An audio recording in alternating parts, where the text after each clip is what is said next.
I would first like to thank, again, Senator Frum for spearheading Bill S-232, an act respecting Jewish Heritage Month here in Canada. And I'd also like to again acknowledge and thank Michael Levitt, who is here from the other place today, and is really such a strong representative both for the Jewish community and the people of York Centre. This act is most welcome. It will recognize the many achievements of Canada's Jewish community, the members of which faced many hurdles from the outset of Canada's original existence as a colony, and yet were able to greatly contribute to the fabric of Canadian society. Despite facing systematic racism, our community has never seen ourselves as victims, viewing roadblocks as opportunities rather than obstacles. It is because of our perseverance and our willingness to stand up to adversity and better ourselves that the Jewish community was able to help build this country up, despite our small numbers. The first Jewish immigrant to Canada was Esther Brandeau of France, who arrived in 1738. In order to gain entrance into this country, Esther was forced to hide her Jewish faith.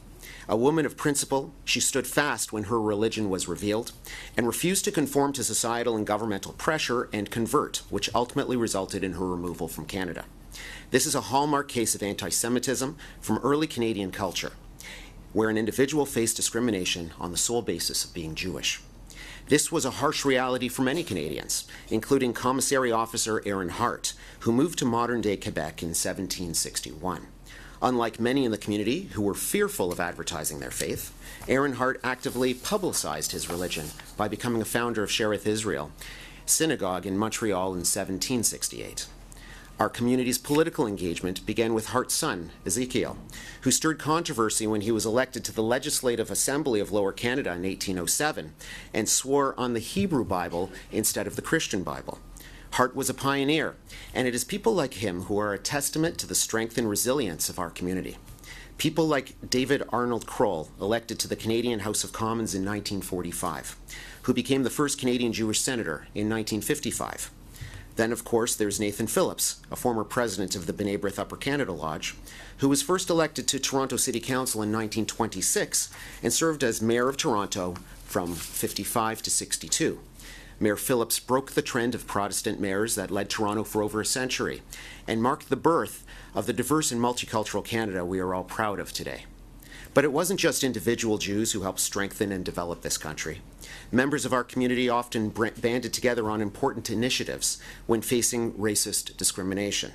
For example, some of Canada's most reputable healthcare centers were started as Jewish medical institutions after Jewish doctors were unable to practice medicine due to quotas restricting the amount of Jewish medical students allowed to study at Canadian universities.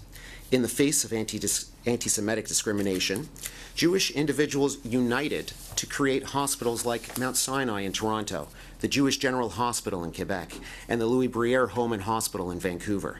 Despite a foundation caused by anti-Semitism, today these centers are inclusive and accessible to all Canadians, regardless of their race, religion, or creed. The Jewish community has a long-standing tradition of emphasizing and supporting education. Similar to the negativity Jews experienced in the medical sphere, public schools also often treated Jewish individuals with prejudice. In response, we built our own schools, not only to avoid these issues, but to ensure that we could design curriculums that teach important Jewish religious and cultural values, teachings that we hold sacred to this day.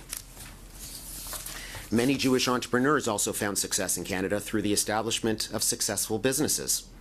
Not too long ago, members of our community who graduated from law school could not find work because of deeply rooted anti-Semitism. Bora Laskin, former Chief Justice of the Supreme Court of Canada, graduated from law school and, despite being the gold medalist at both U of T and Harvard, could not get hired at a Canadian law firm. Eventually, the University of Toronto hired him as a professor because of his outstanding legal acumen. Jewish lawyers understood this trend, yet, rather than accept these racist hiring practices, committed to building their own firms where they could freely practice law and hired not only other Jews, but other minorities to ensure that they too had the opportunity to do so. Our community's long-standing accomplishments and developments are not a result of luck. They are the results of the hard work and dedication of people like Erwin Cutler, a lawyer, professor, and politician who contributed to anti-discrimination efforts in Canada and around the world and worked with Nelson Mandela's South African legal team at their request. Kotler is just one of many Canadian Jewish leaders who have added to the fabric of Canada's landscape as it stands today. Then there are the many Jewish artists who have contributed to Canadian artistry in groundbreaking ways, some of whom, again, felt compelled to hide their religious identity in order to be deemed legitimate. Canadians like Abraham Moses Klein, Leonard Cohen, Frank Gehry, Geddy Lee, Mordechai Richler, Eugene Levy, Paul Schaefer, and countless others continue to give us beautiful forms of artistic expression that will influence and inspire for years to come. The contributions that Jewish Canadians have made to Canada's social, political, and cultural spheres are crucial to understanding the fabric of Canadian history.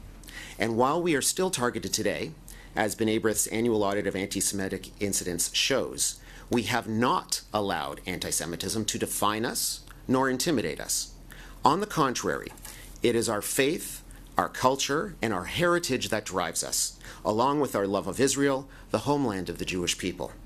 Organizations like B'nai Brith have been giving back to Canada since 1875.